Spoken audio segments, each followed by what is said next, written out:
What should the title of this one be? You ever hear that song? I can't remember it. Crack the Code? Crack the Code. The encryption code. The genetic encryption code. Source code. Encryption code. Bletchley Park, World War II. Code Purple. The Enigma. Remember what the Nazis used? How long did it take those mathematicians in England at Bletchley Park to crack the code? Read the mail. So this is sort of the advanced sciences of information wars, which are data-driven wars. So imagine that somebody in the future that knew how to program its own timeline using its language that is encrypted, okay, in a place that doesn't exist yet here, so it can't crack the code of the future.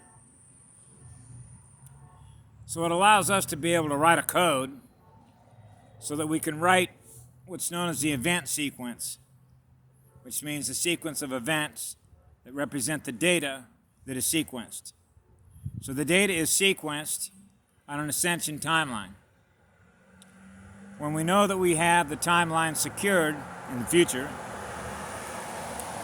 to assure what's going to happen in the future, then we take the information that represents what all those electrons mean as information, represented by data, that is in the DNA. So it's, like I said before, right in your own timeline. So now what you do is you go jump into that timeline that you know that you already secured, and you already wrote the timeline. So that allows you to live in now time, knowing that the future is already there because you already experienced it in the past. Back to the future. We're going back to the future. That's how you begin to know and remember who you are. See, which is outside the time stream. Because you're an eternal living being because you live in the light, which is what love is, which is eternal light, which is living light. So that's why I give so much love and thanks to Patty Broussard, because we already knew exactly what she was going to do and when she was going to do it. That's why I wrote into my timeline that I was supposed to meet her at a very specific, precise point in time, and why I knew her voice print, which is her core frequency identity, at the exact moment I was supposed to meet her. And of course, I acknowledged that when it happened. See? So when she decides she's going to rewind the clock to get a better timeline, what we're really talking about is we're going to rewind the data and then change the data around so that the data that is represented by all the holographic DNA sequences that are held together with all the units of consciousness that represent the souls that are here, for those that will ascend and go home. See? Because that was the sequence. You were experiencing the sequences that take you there. See? So this is like enjoy the ride home. Remember, as I've said many times, we already won this. You already know that. And when you know that as a child, I'm experiencing something right now that I already experienced when I was a child. That's your looking glass. That's your timeline that's in that looking glass. You're viewing your timeline, your own timeline. Because you have the ability to look down and see yourself experiencing what you're experiencing between outside time and inside time. The only reason that you understand that you're in something that represents inside time is because you're experiencing something that is lower in electrical density that's running a time clock in their DNA.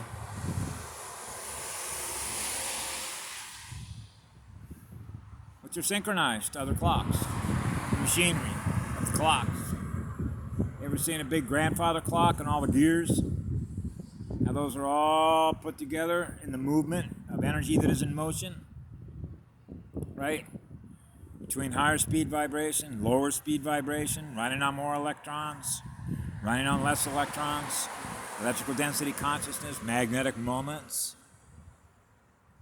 right? Remember I mentioned one time about putting down the projection system, which is the conscious creative mind, to experience what? The future information that we hold. Remember I mentioned when I was a child about how to hold on to very specific frequencies or data points that are relevant to the timeline, which means I'm holding information. And one of the things that I did, for example, when I posted on Simon Park's website, when he talked about, was basically giving a basic civics class to Americans or those that watch his channel about how the system works. I'm going to jump around here a little bit, but it's like one of the things that I do when you want to understand how people are programmed. I mentioned something to a guy this morning in the Gospel Mission, okay? You're sitting there watching a news event, say KABC News in Los Angeles, for example, or the one in New York, what is it, WABC.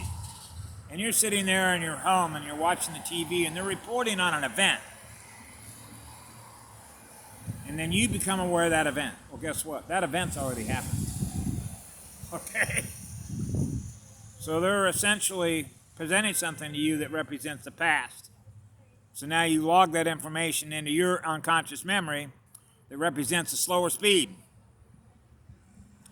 which is lower electrical density consciousness. So when you allow the presenters, which represent lower electrical density consciousness, and you're recording all the information of things that have already happened in the past, okay, then you're not running on your conscious creative mind to experience what you want to experience out of your own creative imagination. You're not creating your own reality, okay? You're experiencing what they present that's already happened. So that keeps people in a low-density biofeedback time loop because you're not able to escape what they call the matrix because it's all data-driven, because the data represents lower electrical consciousness experiences. So you're not learning from the experiences to go faster because all the experiences that are being programmed into the unconscious memory are in reverse, living in the past, always living in the past, which is slower vibration. How are you going to escape something in the past to get into the future if you're not experiencing what right now is? And then you're choosing to experience what happens next. That next thing has already been decided for you to make sure that you don't ascend. So how are you going to get your speed up? Particularly when they use trauma-based mind control. Monarch programming. Kingdom. Kingdom. King dominates. Fear-based programming. So, how many people have been traumatized on the planet? How about everything that's in nature? So you can understand how intelligence, the intelligence operations, and the mathematicians, and the programmers, and the information sciences, trying to keep ahead of the curve, predicting what's going to happen next. How can they predict what's going to happen next when there's so many different beings that are in conscious creative imagination mode, running high-speed electrons?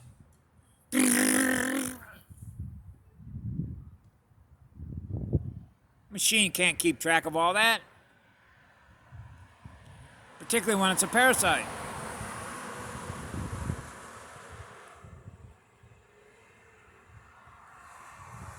Now, if you link all the other data points of everything else that I put up in the videos, which is all sequenced to DNA time sequenced events, you can sort of put it together in a puzzle. So one of the things I mentioned to Simon Parks was how can you expect these people who didn't spend any time learning how the political and the financial system were integrated as an energy harvesting system? So he was having to explain, for example, the basic mechanics of how, for example, you have an election, and then you have the Electoral College, and then you have the states under the Constitution that send basically, they're the ones that decide who the state wants as their president. So he was basically giving a lesson on procedure, how a political system proceeds itself. So the whole idea is to maintain domination control over what it is people in that political system experience, because they have delegated their own power to do that. That's why if you look at the first paragraph of the Declaration of Independence, what does it talk about? Self-rule. So now we get down to, well, what does it mean to self-rule? Do we know how to manage our own lives in such a way as that we're not needing to depend on somebody else for energy in order to be what it is that we are, which is energy? When the universe is nothing but energy? So now we get into love and service to others and everything else, which is all the above that I put on all my videos, which means attracting more light, which is attracting more love, because that's what you are. They love your energy because you're always giving it away, just like the sun does. That's why I use the example of a sun with children. That's free energy. Every morning that sun comes up, goes down at night, that's free energy. That should be the first clue to a child how the universe works. It runs on free energy. So how do you expect to advance a civilization if you can't even get that far? Right?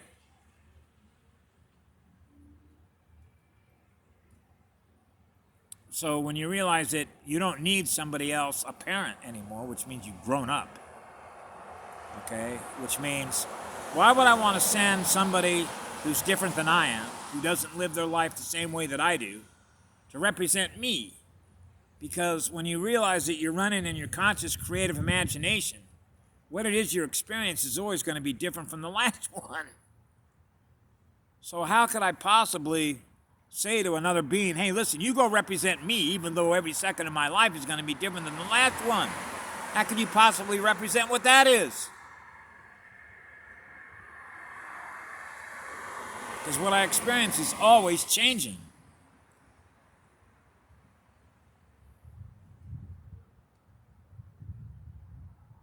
So that becomes dependent mode, which means you've delegated your power to somebody else and given it away. And so when you've decided to delegate and give your power away to another being, what do you think they're going to do with it? Can you trust them? That they're going to look out for your best interests? Do we not know how to look out after our own best interests, which is love and service to others, which means we are naturally doing everything together that is in the best interest of each other? And I'm free to be who I am, and you're free to be who you are. Because you and me are not going to do any harm to each other, or we're going to detect a loss of electrons in you the same way I'll experience a loss of electrons in me. And since we're both giving away energy, imagine what we can both do.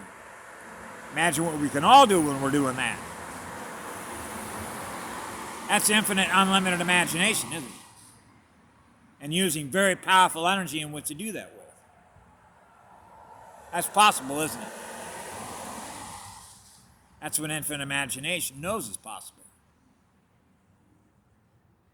So anyway, I'll leave everyone to think about that for the day. See what happens. See what happens next. Have a great day. I love you all.